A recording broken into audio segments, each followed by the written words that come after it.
Here's a monarch butterfly feeding on the nectar of milkweed blossoms.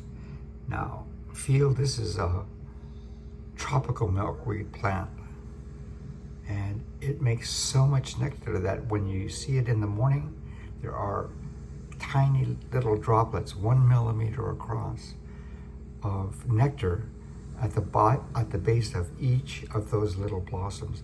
Let's go in and take a closer look.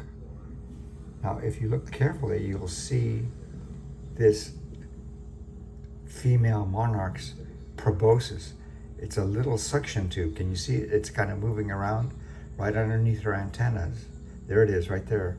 She's moving it from one blossom to the other, and then if you listen carefully, here's a joke. If you listen real carefully, you can hear a slurping sound like, okay, that's the monarch butterfly right outside my window. So we'll work on a setup so that you can have one of these right out your window too. Talk soon. Bye-bye, field.